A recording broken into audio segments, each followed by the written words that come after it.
સ્થાનિક સ્વરાજ્યની ચૂંટણી અને તેને લઈને અંતિમ દિવસ હતો ફોર્મ પરત ખેંચવાનો સુરતના દ્રશ્યો છે। રોડ વચ્ચે પણ હાઈ વોલ્ટેજ ડ્રામા ચાલી રહ્યો છે। ત્યાં કોંગ્રેસના કાર્યકરો અને પોલીસ વચ્ચે ઝપાઝપીના દ્રશ્યો।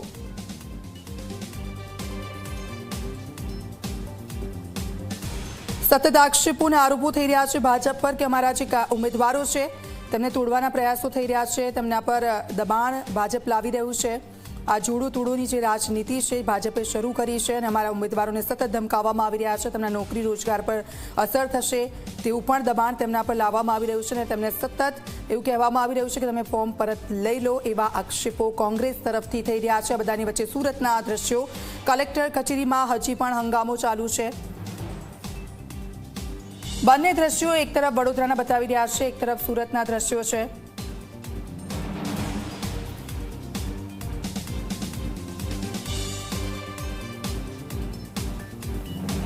મહિલાઓ પણ મોટી સંખ્યામાં ત્યાં પહોંચી છે। એક તરફ ગરમીનો માહોલ છે, બીજી તરફ કચેરીની અંદર આટલી મોટી સંખ્યામાં કોંગ્રેસના કાર્યકરો ધક્કા મૂકી। અને હવે જોઈશું કે સુરતમાં શું સ્થિતિ છે। ચેતન પાસે જઈશું। ચેતન, અંતિમ સમય હતો, અવધિ હતી, એ પૂરી થઈ ગઈ છે ફોર્મ પરત ખેંચવાની, શું સ્થિતિ છે ત્યાં? શું આરોપો થઈ રહ્યા છે કોંગ્રેસ તરફથી?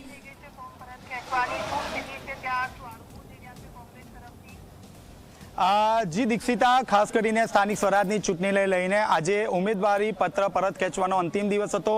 છેલ્લા 15 થી 20 મિનિટનો જે સમય હતો તે હાઈ વોલ્ટેજ જે ડ્રામા છે તે જોવા મળ્યો હતો। ક્યાંક ને ક્યાંક જે કોંગ્રેસના વોર્ડ નંબર 1નો જે ઉમેદવાર છે બોની પટેલ, તે કલેક્ટર કચેરી ખાતે આવ્યો હતો અને ચૂંટણી અધિકારી સમક્ષ રજૂ થયો હતો અને તેને પોતાનું જે ઉમેદવારી ફોર્મ છે તે પરત ખેંચવાનો નિર્ણય કર્યો હતો। આ દરમિયાન કોંગ્રેસ પક્ષને આ વાતની જાણ થઈ હતી। કોંગ્રેસના શહેર પ્રમુખ વિપુલ ઉદનાવાલા અને કોંગ્રેસના જે કાર્યકરો છે જે ચૂંટણી અધિકારીના જે ઓફિસ છે તે ત્યાં પહોંચી ગયા હતા। જો કે જે તે સમયે તેમને અંદર જવાનો પ્રયાસ કરવામાં આવ્યો હતો, જો કે પોલીસે તેમને અટકાવ્યા હતા। આ દરમિયાન 7 થી 10 મિનિટનો સમયગાળો એવો હતો જેમાં પોલીસ અને કોંગ્રેસના જે કાર્યકરો છે તેમના વચ્ચે જે ઝપાઝપીના જે દ્રશ્યો છે તે જોવા મળ્યા હતા। આ દરમિયાન 3 વાગ્યાના ટકોરા બાદ જે બોની પટેલ છે તેને ચૂંટણી અધિકારીની ઓફિસમાંથી બહાર કાઢવામાં આવ્યો હતો। આ દરમિયાન પોલીસે તેમને પ્રોટેક્શન પણ આપ્યું હતું। ઝી 24 કલાકની ટીમ દ્વારા એક્સક્લુઝિવ જે ઇન્ટરવ્યુ છે તે તેમનો લેવામાં આવ્યો હતો, જેમાં તેઓ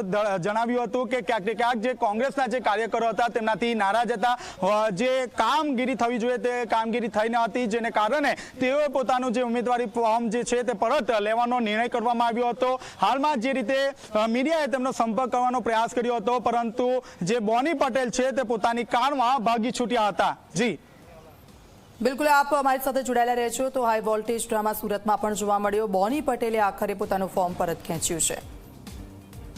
કઈ નહીં, મેં મારી મરજીથી પાછળ, પણ કારણ કઈ નથી, મારા ફેમિલી છેલ્લી ઘડીએ શા માટે એટલે મેં એમ જ કે સ્વયંસેવકો એટલે મારા જે કાર્યકર્તાઓ હતા તેની સાથે મગજમારી થઈ। શું મગજમારી થયેલી? એટલે કામ બાબતમાં। કયા કામ બાબત? કામ એટલે આપણો ઇલેક્શનના કામ બાબત। તમે ભાજપના સંપર્કમાં હતા? ના, કોઈ ભાજપના સંકલ્પ। છેલ્લી ઘડીએ કેમ ફોર્મ પરત ખેંચ્યો? એટલા માટે જ મારે એમની સાથે વાતચીત ચાલતી હતી। શું વાતચીત ચાલી રહી હતી? એટલે આપણા કાર્યકર્તા સાથે કે એ લોકો કામમાં જરા ગયા હતા કે ધ્યાન નહીં આપતા હતા, એટલા માટે। છેલ્લી ઘડીએ કેમ નિર્ણય લેવાયો? છેલ્લી ઘડી એટલે મારા ત્યાં સુધી એમણે એ લોકોએ એવું કીધું કે 11-12 વાગ્યા સુધી। તમારી સાથે તો ભાજપના કાર્યકર્તાઓ અંદર હતા? હા છે મારી સાથે। અત્યારે નીકળ્યા હતા? મને પ્રૂફ બતાવો। મારી સાથે કોઈ ભાજપના કાર્યકર્તા છે જ ને? તમે હડતાળ કરી રહ્યા છે, કોંગ્રેસના લોકો હડતાળ કરી રહ્યા છે।